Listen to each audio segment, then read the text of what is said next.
بسم الله الرحمن الرحيم الحمد لله رب العالمين والصلاة والسلام على أشرف المرسلين سيدنا ونبينا ومولانا محمد وعلى آله وصحبه وبارك وسلم. نوينا التعلم والتعليم والتذكر والتذكير والنفع والانتفاع والإفادة والاستفادة والحث على التمسك بكتاب الله وسنة رسوله والدعاء إلى الهدى والدلالة على الخير ابتغاء وجه الله ومرضاته وقربه وثوابه سبحانه وتعالى. السلام عليكم ورحمة الله وبركاته. Sheikh Yusuf unfortunately cannot make today's class. He has other obligations today, so he asked me to take over the last class for the fast, inshallah, for the chapter of fasting. The chapter of fasting is important because we are nearly in Ramadan. We ask Allah to grant us to reach Ramadan with good health, inshallah. The last place Sheikh Yusuf stopped is those things that invalidate the fast. Those things that invalidate the fast are many. I will just go with what the book goes with because Sheikh Yusuf's main thing is the book. So we will go with the book, inshallah. The book we are doing is called AL-NAJA. AL-NAJA is written by a scholar named Salim ibn Abdullah ibn Sumayr al-Hadrami al-Shfi'i. So he's a scholar that comes from the area of Hadramaut. It's famous in Yemen. And he was born in the year 1270, and I don't know what year he passed away. Oh, he passes away 1276 or 67. So the author, he mentions a few. He says those things that invalidates the fast are ridda, to fall out of the fold of Islam, to leave Islam. So when one leaves Islam and one is fasting, the fast is broken. When that person comes back into Islam, that day has to be filled back in. He has to give that day back in. They call it qada. So he has to fast that day back in. The next thing that the author mentions is hayd. Hayd is menstrual cycle of the woman. This also breaks the fast. So she's fasting and then she gets her hayd. She gets a menstrual cycle, her fast is broken. This is during the day, obviously. At night, it doesn't count. Obviously, if it's at night, then it depends how long it is. If it suffices for it to be called hayd, then she will have to continue not fasting. So a woman, if she has her periods and then her cycle ends, she does not have to wash, like the ghusl or the mani, I don't know what else a woman call it. She doesn't have to do that obligatory washing immediately, right? Or immediately, how can I say?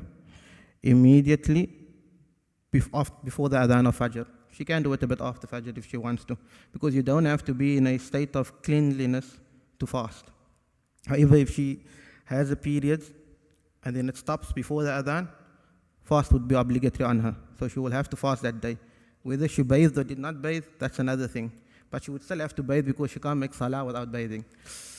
The next thing is, if the woman is fasting, now she gets her monthly cycle during the day. Her fast, automatically she cannot fast, she has to stop fasting. And then she continues again after her menstrual cycle ends, and those days that she did not fast, she has to pay back. However much days it is. Generally, it's like 7 days, 6 days. If it's more, it can go till 15. After 15, then it's something else. But I won't talk about that now, that's going to be long. The next thing is, if the woman is in a state of purity in the month of Ramadan, before the adhan of Fajr, must she fast? Yes, she would have to fast, because she is not in a state of impurity. Another thing is that if a woman in the month of Ramadan, after Fajr, what is obligatory on her? After Fajr, if there's a little time left, the rest of the, so a woman, she's in a state of purity after Fajr, she has to continue fasting. Okay, she has to continue fasting. And when she continues to fast, or rather I'm mixing it up now, a woman, after Fajr, she becomes in a state of purity. So she was in a state of menstrual cycle at night. Adhan comes in. She's still in her state of hayd. Then the adhan stops. Then her menstrual cycle stops. She cannot fast that day because she didn't make intention at night. However, she still has to, not fast, but they call it imsak. Imsak means she just can't eat for the rest of the day, because they call it hurmatul waqt. They call it, it's the time when you should show sacredness to the time. So you cannot fast. Or rather, she has to not eat, but her fast is, not that day she has to pay back in, because she did not start the day with an intention. I don't know if everyone got that. You get that? Because her day started, she was in a menstrual cycle. So at night, she had a menstrual cycle. And then till Fajr, she still had a menstrual cycle. After the adhan went off for Fajr, she was still in a menstrual cycle. And then it stops after the adhan. If it stops after the adhan, she still has to, her fast is not valid because you have to make intention from night, right, before Fajr. And I think Sheikh Yusuf did this in the previous class. When is the last time period you can make Fajr? And the last time period you can make Fajr is before Fajr al-Sadiq. Fajr al-Sadiq is true dawn. So when true dawn kicks in, even if the adhan didn't go off. But yeah, we're just using the example of the adhan to make it easier. If that is the time and her period goes over that time and then it stops, she has to keep not eating for the rest of the day. They call it imsak. She has to not eat. However, that day she has to pay back in because she never made intention at night. And there are more. Also, a woman, according to some scholars, it is permitted for her to take medicine not to have a menstrual cycle. You get medication that you can use. So if a woman doesn't want to like pay in a days in Ramadan, so she can take medication that she don't get a menstrual cycle, and then by that she can fast the whole month. Okay. Similar for Hajj, when a woman doesn't want to have a menstrual cycle is going to clash with her making tawaf, and then she takes medication, permissible. So similar here. Also, a woman, is it permissible for her to fast even though she's in a state of hayd, of a menstrual cycle, but she does it because she's ashamed? No, it's not permissible for her to fast, because it's in that state it's haram for her to fast. It's impermissible for her to fast. So she shouldn't fast in that time. However, if she just does not eat, there's nothing wrong with that.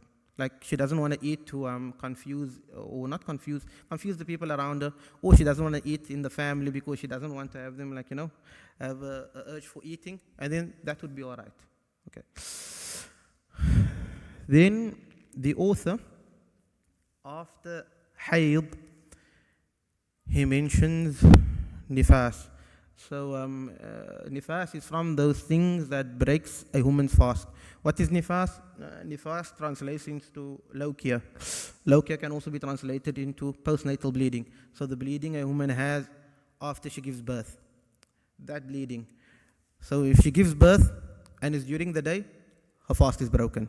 When she's pregnant, she can fast. No problem. Or not she can. She can fast, yeah. So if she does not fast, that's coming later on. However, if she fasts and then during the day she gives birth, her fast will be broken when she gives birth.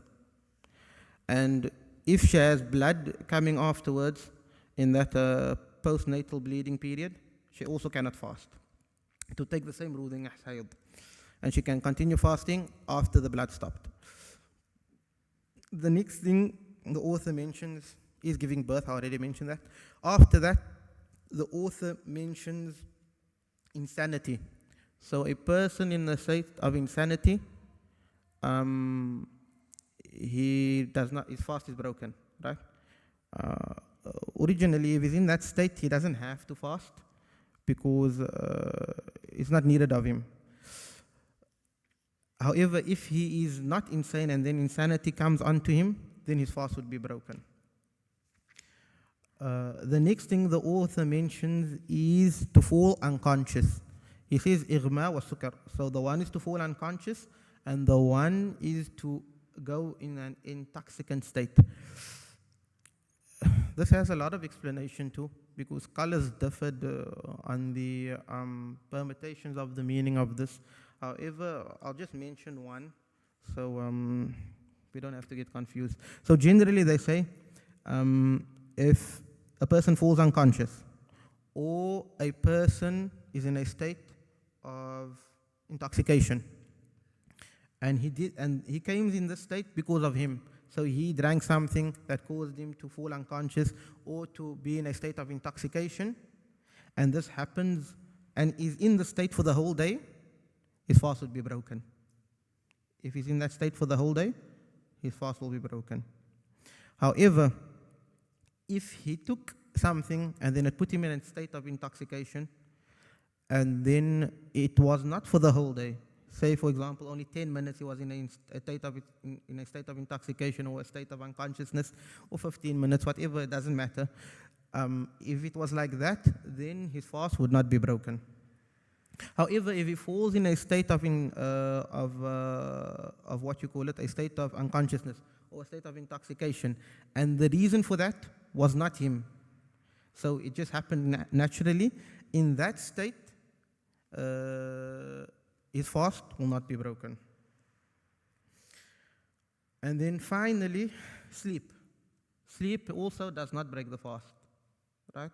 There is a weak narration of the Prophet ﷺ where he says, it's a weak narration, so yeah, but he says, as-sawmu ibadah, fast, or nawm, an-nawmu fi Ramadan ibadah, something like that. So to sleep during the day of Ramadan is a type of worship. However, most of the scholars say that this doesn't break your fast. If you sleep from after Fajr till Maghrib, your fast is not broken. There are other things the author did not mention in his text, but in some of the commentaries that Sheikh Yusuf used, they mention it, and some of them are beneficial. From the things that he mentions, or some of the commentators on this book mention, is anything reaching the cavity through a natural opening. So natural openings would be the mouth, the nose, the ears, the front private part and the back private part. If something enters, but obviously there's like a threshold, right? There's a place where if it goes past, then your fast would be broken. So for example, in the ear, if water, for example, goes past the eardrum, fast will be broken. In the mouth, if water goes past the, in Tajweed they got the harful ha, right? Where you say the word ha from. So if the water goes past that, it's at the bottom of the throat. If the water goes past that, then your fast is broken. Also, so that's the mouth. The nose, the top bone here on the nose, if it goes past that, I don't know what's the stub bone called here, but anyways, if it goes past that, the water, and then your fast is also broken. Also the private parts. If the back of the private part, if you're washing it, and so if the fingers or anything goes past the circle area, it goes past, and fast will be broken, because they call it a manfadh maftuh. It's a natural opening, so you can't insert anything, even if you're not going. It's not going to cause any nutritional value. Likely in the front private part, for women, when a woman sits, the part that she cleans, that's all right. However, if she puts the fingers in, and then it will break her fast. Likely, same for the man. The moment the man pushes anything in, even a little bit, into the hole in the front of his private part, his fast will be broken. There are modern day things that one can take into consideration. Example, eye drops. Eye drops does not break the fast because they say it's not a natural opening. So eye drops would not break the fast. Those drops that one puts in one's nose and ears, if it's going to go past the area of the nose that's on top, for example, if it goes past that area inside, the fast would be broken. Similar in the ear, if you put ear drops in the ear and it goes past, fast is going to be broken. However, if one's nose bleeds while fasting, it's not a problem. Fast does not break when your nose bleeds or your mouth bleeds. However, when your mouth bleeds, you have to wash your mouth out completely properly. So if your mouth is bleeding, you have to wash it out completely with water, obviously. The reason being is because if there's going to be blood in your mouth and then it stays in your mouth, it's going to mix with your saliva. Saliva in your mouth you can swallow.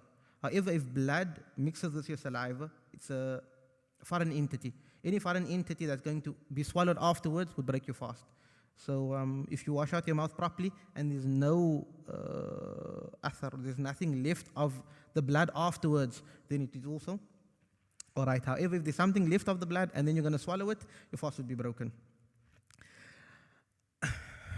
So to smell fragrances or to put on fragrances like utur, like you're going to put on oud or something, or even the normal perfumes we put on, any of that does not break the fast. Right? However, it is a disliked act. It's what they call a reprehensible act, or makruh. It's a disliked act to put on perfume because they say it goes contrary to the fast, because you're not supposed to enjoy the fast in that way. However, for Jum'ah, you can put on perfume. And a lot of the scholars, they wrote on this, we said when it's Jum'ah, because it's sunnah to beautify yourself on Jum'ah. So on Jum'ah, you can put on perfume, inshallah. Example, can you put Vicks on your nose and then take the fragrance in? Vicks and something similar to Vicks, some scholars would say would break your fast. Okay? From them that say it would break your fast is the, in Jordan, there is a fatwa body, right? They generally, most of the fatwa they do on the Shafi'i madhab. They are of the opinion that if you put Vicks and then you inhaling it, there's particles going in, and in any particle, if it goes into your past the top part of your nose, it will break your fast. However, I think other scholars might not say so. I'm not sure, but that is some Shafi'i scholars that say so. Also, if one takes oxygen through a through any medical means, like the oxygen mask wouldn't break the fast because it's air, and air isn't something physical. However, to take an asthma pump would break the fast. Okay, taking asthma pump would break the fast. There is a minute amount of scholars that say taking an asthma pump would not break the fast, and you continue fasting like normal. But they are very minute amount. So those that says it's permissible to take an asthma pump and then your fast is still all right. Last year, was this institute? The Fatwa Committee of Egypt, the official Fatwa Committee, they said it's all right. And then they gave a big, a big research on it. And then the Fatwa Committee of Saudi Arabia also, they've been saying it for long that it doesn't break your fast and you can continue to fast like that. However, most of the Fatwa committees in South Africa and most of the Fatwa committees in most of the world, they would say it breaks your fast to use an asthma pump. So MJC here would say it breaks your fast. Mulata rahimahullah, the previous mufti of MJC, used to say it breaks your fast. I don't know about the north, about the Darul or the Darul Ifta there, but I'm sure they say the same thing. Also, if one would take out a tooth while fasting, the fast would not be broken. Fast would not be broken. However, it goes back to if there's going to be blood in your mouth. The moment there's blood in your mouth, you're going to have to wash completely your mouth. If there's no blood in your mouth, then it's all right. But generally, when you pull out the tooth, there's going to be blood, generally. To use a miswak while fasting is no problem until dawn, okay? When dawn reaches, then it's disliked to do it. And also it would be best to use a dry miswak. So you can't like make it wet by the tap and then use it. Now you're using foreign entity to enter the mouth. That would break the fast. Then using toothpaste while fasting. Using toothpaste while fasting does not break your fast. However, if any part of that toothpaste is going to go, you're going to swallow it, it's going to go past the ha letter. When you pronounce the ha letter, that place, if it's going to go past that, the fast is going to be broken. If not, then it's all right, as long as it stays on the mouth and doesn't get swallowed. Also, these tablets you can use and put under your tongue, okay? I think those that have heart problems, they sometimes use those tablets. That scholars differ on. Some of the Shafi'i scholars would say it breaks your fast, and some would say it does not break your fast. Some scholars say it breaks your fast. So if I put the pill under my tongue, and then it just stays there and it dissolves there and it doesn't get swallowed, and it just gets absorbed naturally into the glands, no problem. However, if it's going to break up and then it's going to be swallowed and go down the throat, it's going to break the fast. Some scholars say that. Also, when one is making wudu, they should try not to, when they're washing the mouth and the nose, they should try their best not to let water go past the top part of the nose and past the ha on the, and also in the ear. Not try to let it go deep down the ear when it touches, go past the eardrum. They should not do that. Because if they do that, the fast is going to be broken, if they do it on purpose. Obviously, if they did it and they did not know, then it's all right. Or they did it forgetfully, it's all right. Or they were coerced to do it, it's all right. But if they did it on purpose, knowingly, it would break the fast. Also, it's a reprehensible act. When we wash our body parts, we do it 3 times, right? When we wash our body parts and we go for the 4th, and then I'm going to gargle my mouth and wash my nose out, and water goes past, my fast is going to be broken. Because you're not supposed to wash a 4th time. It's not sunnah to wash a 4th time. Rather, it's a reprehensible act. It's makruh. Also, if one, like for example, a fly passes by and goes down the throat, or dust in the road, or flour, you're baking, a mother's baking at home, and flour goes up the nose or in through the mouth, fast is not going to be broken with that. Also, when one is fasting, to eat food, to taste food, it won't break the fast if nothing is swallowed. However, it is a reprehensible act, it's a disliked act. So it should be done very little. The things that break the fast also is to smoke, like also the shisha, that also breaks the fast, because the matter that comes out of that smoke and what goes down is something physical, so most scholars say it breaks the fast. There is this patches you can put on your arms, then you don't feel hungry or thirsty. Those patches, if you put those patches on, it does not break the fast. Also,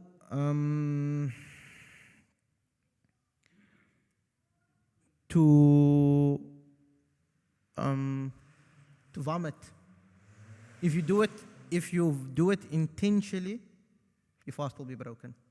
If it's done unintentionally, the fast will not be broken. Also, if you swallow your saliva when it's in your mouth, that's no problem. Also, swimming while fasting does not break your fast. However, you're only allowed to swim when you're fasting if nothing is going to go down your ear and go past your eardrum, nothing is going to go up your nose past the bone here on top, nothing is going to go down your throat past the heart. If nothing of that is going to happen, then you can swim. If something is going to happen, your fast is going to be broken. Also, there's a few others, but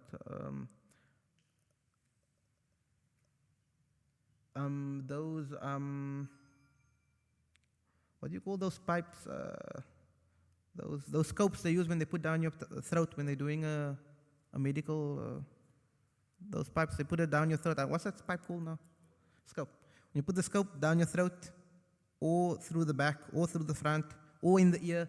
If it's going past the eardrum, it's going to break the fast. It doesn't have to be food that's going down there or water. It can even be something physical. It's going to break the fast. Also similarly, you get those, that medicine, what's the medicine called now again? I forgot the English name.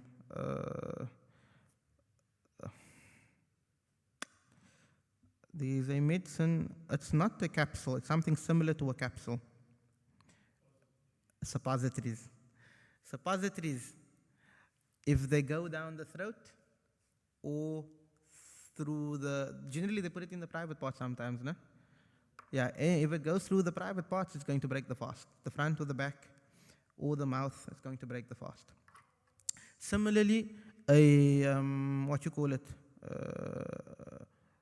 the catheter.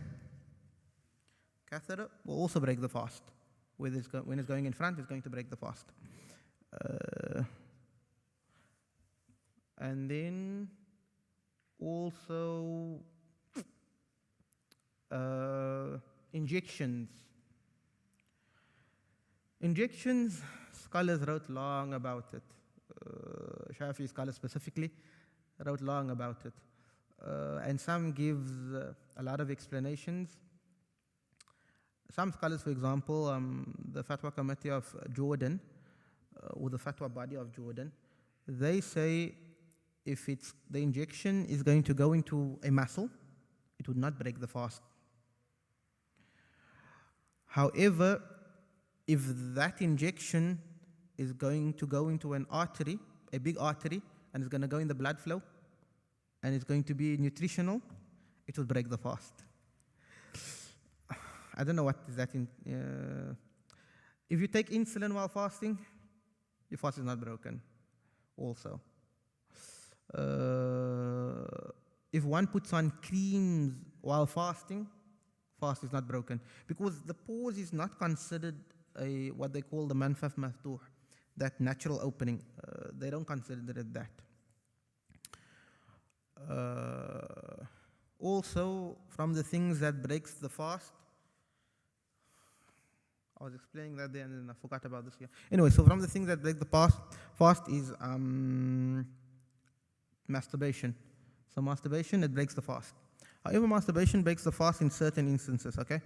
Masturbation would break the fast in the instance that a person uses his own hand, or his wife does it, or then the fast would be broken. Whether he used it was with a barrier on or not a barrier on, fast is going to be broken. A second type is, for example, if he looks at his wife or something like that. Obviously, looking at his wife is permissible, right? And then if he ejaculates in that instance, his fast wouldn't be broken. However, if he's looking at someone that he's not supposed to be looking at, or a picture he's not supposed to be looking at, that act is haram, but it wouldn't break his fast if he ejaculates. However, if he touches someone that he naturally does not have an inclination to, the example the scholars like giving is men that look almost like women in their features, but they are not women, they are males, but they have feminine features. People like them, if you look at them and maybe something happens and then he ejaculates, his fast wouldn't be broken. And they give many other examples. They say for example, there's a body part that was cut off, but it's of a woman that you're not allowed to touch. That also wouldn't break your fast if you ejaculate and you touch that. They give a lot of weird examples. Another one is if one touches his wife and then he ejaculates, but for some reason, I don't know, and then his fast would not be broken. Also, however, if he touches a woman that is not supposed to touch, and then he ejaculates, his fast would be broken. This is if he touches the woman and there is no barrier between him and the wife. So it's skin on skin touch. and then he ejaculates, his fast will be broken. However, if there was a barrier, and generally his fast would not be broke, he would not ejaculate if he touched her, and he does not intend also for that ejaculation to happen, or it's not an intention, then the fast wouldn't be broken in that instance. Another thing that breaks the fast is sexual intercourse. For the male, it's the gland part. So the head part, the tip part. That part, if it goes in the woman's private part, the fast will be broken for the man. However, for the female, any part that enters, her fast is broken. So if it enters any part past the part that she's supposed to wash when she cleans herself, then her fast will be broken. All of this breaks the fast if he knows, and it's done intentionally, and it's done with his intention, and he knows it's haram. However, and it's not coerced also. However, if he didn't know, in all these instances, his fast is not broken. If he didn't know, and it wasn't done intentionally, so he was coerced. In all those instances, if that happened, then his fast is not broken. Afterwards, I think we can finish it. Afterwards, the author, he mentions the types of things, so those things that break your fast, or you have to break your fast. He mentions instances where it's obligatory that you have to break your fast, instances where it's permissible to break your fast, instances where it's not, there's no ruling on it. It's like, so it's just a ruling with no ruling on it. And then an instance where it is impermissible to break your fast. The first one the author mentions is those instances where a person must break their fast. From the instances where a person must break their fast is a woman that has a menstrual cycle and a woman with low-care, postnatal bleeding. Those two, they have to break the fast, and we already explained that. Secondly, is a woman, and then secondly, is those times when it's permissible to break your fast. From the times that's permissible to break your fast, is if you're on travel. However, not any travel. When I'm traveling for the translation into English of how much kilometers, scholars differed. Some Shafi'i scholars, they say 84, 85 kilometers. The exact amount is skipping my, I'm not getting it. But it's 80 something kilometers, right? So let's say 85. Other scholars, I think Al-Mufida of Sheikh, what you call it? I think he gives a bigger number. I think Al-Mufida gives like 100 and something kilometers. I don't know. However, a lot of the Shafi'i scholars are more on, or less than 100, so 80 something. Because the translation from the because the way they used to do meters, or they didn't have meters in that time. In the Islamic world, they were using what you call a farsakh. And a farsakh is different to a kilometer. It's way different. And so there's a difference on translation into kilometers. So let's say 85, 84, okay. If you are traveling and your travel is going to be more than that, then you're allowed to eat and drink. However, you have to travel before Fajr. You have to travel before Fajr, and you have to leave the boundaries of your city before Fajr also. So if you leave the boundaries of your city before Fajr, and you are going to go over the 80-kilometer boundary, and then you are permitted to eat. However, if you do not eat, the Shafi'i scholars say it's better. If you're able to not eat, then it's better because it's Ramadan, and the day you're going to have to pay back, right? If you don't fast, you're going to pay the day back. However, if you're fasting, it's the month of Ramadan, and the rewards of Ramadan are many. The Prophet ﷺ, he says that the doors of Jannah are open in the month of Ramadan, and the doors of Jahannam are closed. And the Prophet and there is a person that calls out, Ya baghi khair, aqbil wa ya baghi shar, aqsir. O the one that wishes goodness, come forward. to those doors of Jannah, and the one that wishes for evil, stay far away. So to fast would be better, inshallah. However, if you can't fast, it's too difficult, you don't have to fast. Another instance when you are permitted not to fast is when you are sick. However, the sickness must be such a sickness. In the Shafi'i fiqh, and I think Sheikh Yusuf did this, is you are permitted to fast, like Sheikh Yusuf spoke about mubihut tayammum. He did the dry ablution with the jama'ana. In the dry ablution, he mentioned something called mubihut tayammum. Mubihut tayammum is those things that permit you to perform tayammum. So sicknesses similar to that. So in tayammum, when Sheikh Yusuf did it, I'm sure he went over those instances when you can make tayammum, and then he gives examples.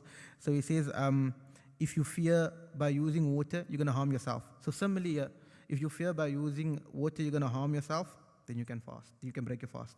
Or you fear on a body part, you're going to lose a body part. If you fear that, then you can break your fast. If breaking your fast will assist you in not that happen, in that not happening. Also, if you fear that if you are going to fast, it's going to increase your sickness, the duration of your sickness, you're allowed to break your fast in. Or you fear that the disease itself is going to increase, your fast will be permitted to be broken in. And then also, if you fear that your body's skin is going to change a lot and it's going to be harmful, also then you're permitted to break your fast. Also, if you are sick and the sickness is continuing, right?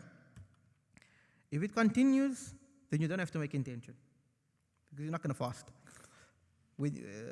However, if it's on and off the sickness, however, before Fajr, that sickness is there, you don't have to make an intention. However, if the sickness is not there and it's Fajr now, you're going to have to make intention and you're going to have to fast. However, when the sickness kicks in again after Fajr, you can break your fast. But you have to make the intention. The intention is still going to be obligatory because you were not sick. So if you're not sick, you have to fast. However, a person that knows that his sickness is going to be there the whole time and it's not going to go away, he doesn't have to make intention and he doesn't have to fast also. Also, scholars, they mention, like, there is some jobs in the past that were very difficult. So, example, farming jobs. Farming jobs were very difficult in the past because there was no modern technology like now. I know my one brother, he works in a farming factory, and technology, like, they have so much stuff, like even to take off apples and pears and to put the pesticides on and stuff. It's all technology now. They very hardly use people to pluck the fruits off.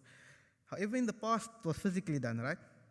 In those instances, when you have extremely difficult works, the Shafi'i madhab, surprisingly, they permit you to break your fast. You don't have to fast. If those are extremely hard works, jobs. So if you have an extreme, like a builder that has an extremely difficult job, for example, and he can't do it, however, there is prerequisites, okay? For example, you can't do the job in Shawwal, the next month, the following month. Or you can't do the job at night. Or if you do it, it's going to cause the job not to come out right. So the building is not going to be right, the farming is not going to be right. And also, it must be very difficult for him to fast. Like, it's going to be impossible for him to fast, right? Also, if he intends to, if all those prerequisites are found, he still has to make intention. He still has to make intention at night. Because it could be, tomorrow he goes to work and then the boss says there's no work today. Then you still have to fast because you're not going to work today. So you still have to make the intention at night. And if you didn't make the intention at night, then what's going to happen? Then you're going to have to repay that day back in. So you still have to make the intention every night. And when you make the intention that you are going to take the rukhsa, you're going to take the leniency to break your fast afterwards because the job is going to be too difficult. And also you should intend when he's going to do this, he's not doing this job because he doesn't want to fast. So he's going to say, I want to do this farming job because I don't want to fast in Ramadan. Then he can't take the rukhsa, he can't do that. So those are instances for very difficult jobs. I suppose also fishing. I think fishing is difficult, I don't know. The important thing is any difficult job and those prerequisites are found, then he can break his fast. Yeah, however, he has to pay it back in. A person that is, the author also mentioned the majnoon, a person that is not normal, insanity. Also him doesn't have to fast. Instances where it's haram for you not to fast. So you have to fast. For example, we have the last few days of Shawwal left, no? Sha'ban, sorry. Sha'ban, we have like a few days left. I have days I didn't fast yet. For example, if I have days I did not fast yet, say for example I have 2 days, and or 3, how much days left? Ramadan is going to be what, Saturday, no? Oh, Saturday, maybe, I don't know. But okay, let's say it's Saturday. So today is Wednesday, right? Thursday, Friday, 3 days, okay. Say 2 days. Okay, and I have 2 days left to fast. I have 2 days last Ramadan, I never fasted 2 days. I was sick, so I never fasted. Now there's 2 days left. Now, I have to fast. I have to pay those 2 days in. Even though it's going to be a Thursday and a Friday and you're not supposed to fast on a Friday. You have to pay those days in. If you don't, haram. Huh? Now you're sinning. And now you're sinning. Okay, now I don't fast it. Next, after Ramadan, I have to still pay it in. And when I pay it in, I have to pay a fidya also. What's the fidya this year? MJC released a fidya in the Shafi'i madhab is not money. Fidya in the Shafi'i madhab is food. Food that is staple food for the area. Yeah, you could maybe use rice or flour. I don't know where I seen it. The MJC, they released what is the fatwa of fidya and fitra for this. I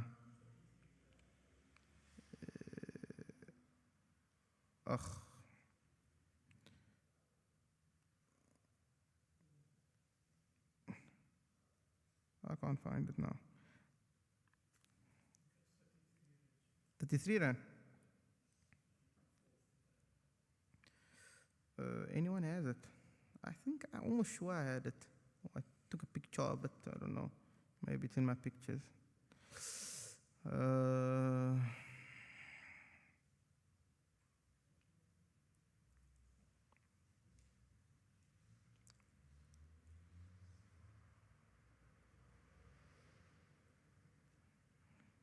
They released it a while ago, no?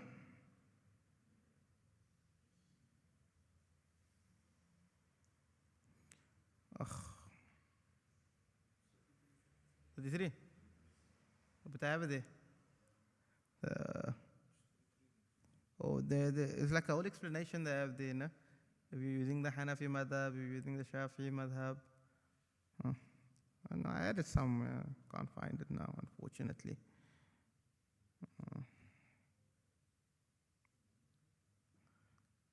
Oh, yeah, I found it.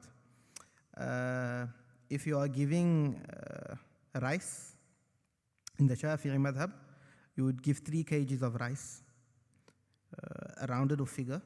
And if you're giving cash would be the Hanafi madhab, not the Shafi'i madhab, because the Shafi'i madhab does not allow it. So giving cash, if you're giving flour, you're going to give 33. If you're going to give in barley, it's going to be 84. That's fitra. Fidya in rice, on the Shafi'i madhab, will be 1 kg of rice. And if you're giving money, which would be on the Hanafi madhab, would be 33 rand. in fidya.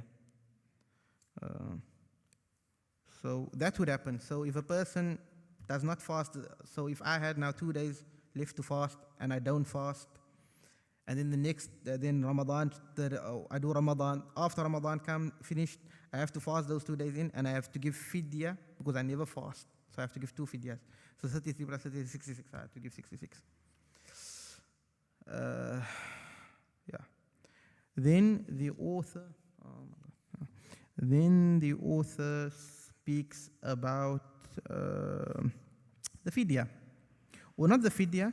The author speaks about instances where a person has to give the day back and pay fidya, and instances where a person must just pay the day back, and instances where a person must just pay fidya, and instances there's nothing on him.